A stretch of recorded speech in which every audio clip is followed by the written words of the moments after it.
Ramgarh BNP পরিবারের সকল নেতৃবৃন্দ সবার প্রতি আমার সালাম রইল। আসসালামু আলাইকুম। আসলে আমরা আমাদের 10টায় আজকে র্যালির প্রোগ্রামটি চালু করেছি। এই জন্য র্যালির পরে আলোচনা সভাটা যদি দীর্ঘ হয় তাহলে সবারই কষ্ট হবে, কারণ অনেকের প্রখর রৌদ্রের কারণে দাঁড়াতে পারতেছে না।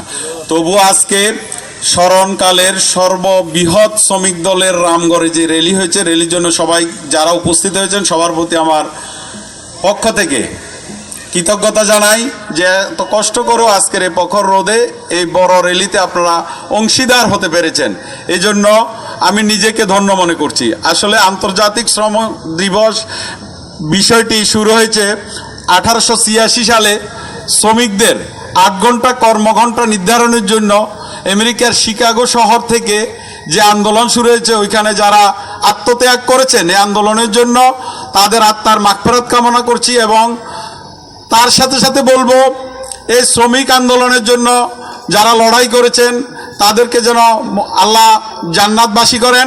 আসলেই এই শ্রমিকদের হাত ধরেই দেশের উন্নয়ন হয়েছে এবং আমাদের প্রয়াত রাষ্ট্রপতি শহীদ রাষ্ট্রপতি জিয়াউর রহমান নিজেকে শ্রমিক পরিচয় দিতে গর্ববোধ করতেন, কারণ শ্রমিকদের 2 হাত দেশের উন্নয়নের চাবিকাঠি।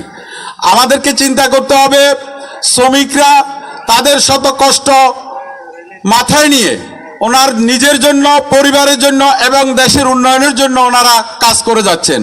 আজকে শ্রমিকরা যদি তাদের এই কর্মকাণ্ড যদি পরিচালনা না করতেন, তারা যদি শ্রম না দিতেন, কোনোভাবেই একটা দেশকে উন্নয়নের উচ্চতর শিখরে নেওয়া সম্ভব নয়।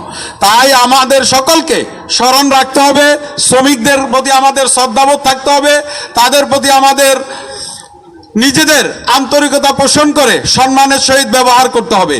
কারণ শ্রমিক সংগঠনে সকল ধরনের শ্রমিক আছে, রিক্সা শ্রমিক, টমটম শ্রমিক, বাস শ্রমিক, জিপ শ্রমিক, বিভিন্ন পর্যায়ে শ্রমিকরা এখানে অন্তর্ভুক্ত। তাদেরকে কোনোভাবেই হেলা করে দেখার মতো আমাদের কিছু নেই। আর বাংলাদেশ জাতীয়তাবাদী দল বিএনপি তারেক রহমান প্রণীত 31 দফা কর্মসূচিতে শ্রমিকদের এই বিষয়টি অন্তর্ভুক্ত করেছেন।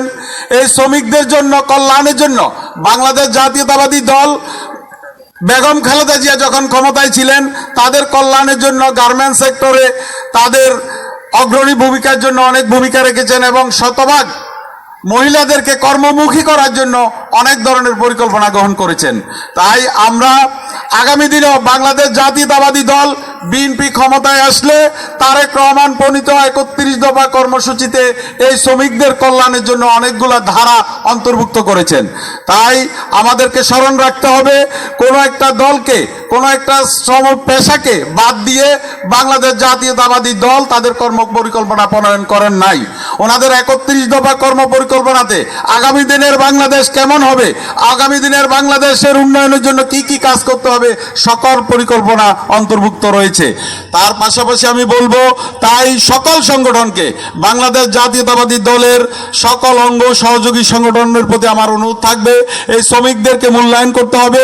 কারণ এই শ্রমিকদের 2 হাতকে যেহেতু দেশের উন্নয়নের চাবিকাঠি হিসেবে দেখা হয়েছে, তাই তাদেরকে শ্রদ্ধার সাথে আমাদেরকে তাদের সাথে ভাষা ব্যবহার করতে হবে। এবং যারা এই শ্রমিক আন্দোলনের জন্য যারা জীবন দিয়েছেন, ফাঁসির কাস্টে ঝুলেছেন, তাদের প্রতি যেন আমাদের শ্রদ্ধাবোধ থাকে।